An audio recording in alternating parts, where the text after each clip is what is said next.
अध्यक्ष महोदय, सन्मान्य भास्कर जाधव साहेबांनी महत्त्वाचे प्रश्न विचारलेले आहेत.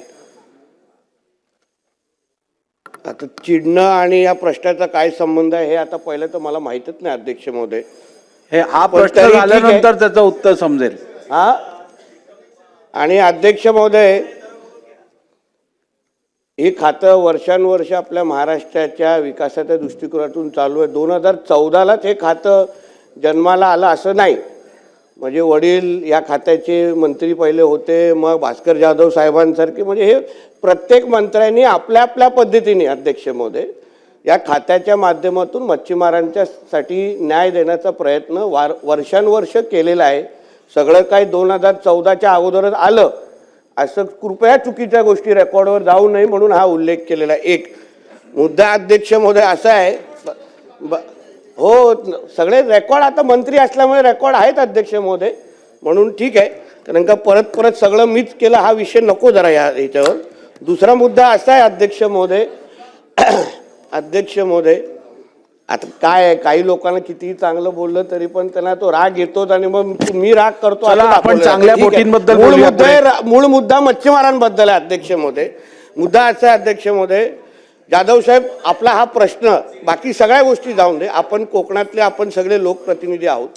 राजकारण निवडणुका हा गोष्टी आणि पक्षीय राजकारण वेगळं, पण आपल्या दृष्टिकोनातून हा प्रश्न खरंच महत्त्वाचा आहे. कारण का परराज्यातून येणारे जे गस्ती नौका असतील किंवा हायस्पीड असतील त्याच्यामुळे आपल्या समुद्रामध्ये असणारं खऱ्या अर्थाने जे आपलं बोलतो ना ते आपल्या मच्छीमारांसाठी जे काही उत्पादन आपल्याला मिळतं ते हे घेऊन जाण्याचा मोठ्या प्रमाणामध्ये प्रयत्न मग मालपी कर्नाटक या सगळ्या बोटी करतात.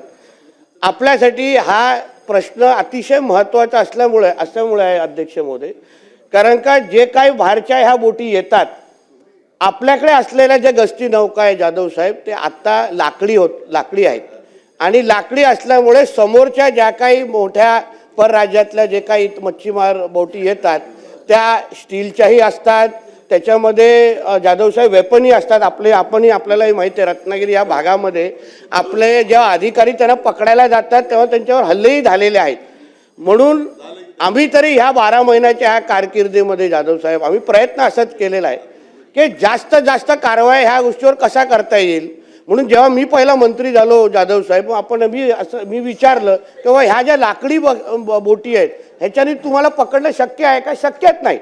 म्हणून आणि खरं म्हटलं तर पूर्ण आपल्या किनारपट्टीवर जे 877 किलोमीटर झालेले आहेत, फक्त 5 गस्ती नौका ह्या काहीच कामाच्या नाही आहेत. म्हणून 15 स्टीलच्या गस्ती नौकाची ऑर्डर आम्ही लोकांनी जाधवजी दिलेल्या आहेत.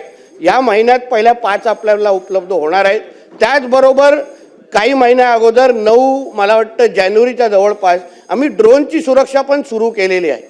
कारण त्याच्याने काय होतं आपल्याला एक्झॅक्ट कळतं का बाबा कोण कुठून आलेला आहे, त्याच्या बोटचा नंबर असो. कारण का आपणही खातं सांभाळलेलं आहे.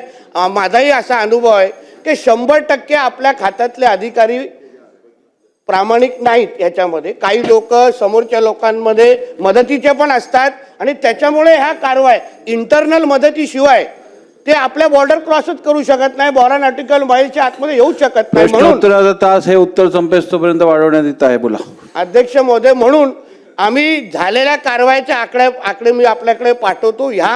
आमच्या ह्या 12 महिन्याच्या कारकिर्दीमध्ये गेल्या 2024 ते 25च्या वर्षी 9,500, पण आपल्या ह्या 12 महिन्याच्या कारकिर्दीमध्ये 1876 कारवाया यावर आम्ही फार बारकाईने केलेल्या, आम्ही फार गांभीर्याने घेतलेल्या आहेत अध्यक्ष महोदय. म्हणून मी आपल्याला विश्वास देतो येणाऱ्या कालावधीमध्ये चांगल्यातल्या चांगल्या आधुनिक गस्ती नौका असतील, ड्रोनची सुरक्षा असेल, AIचा वापर असेल किंवा कुठलंही आधुनिक तंत्रज्ञान आपल्याकडून पण मी काही माहिती घेईन. कुठलंही आधुनिक टेक्नॉलॉजी या बाबतीमध्ये अगर उपलब्ध असेल तर मग ह्या परराज्यातल्या बोटी आपल्याकडे येणं कसं थांबवता येईल.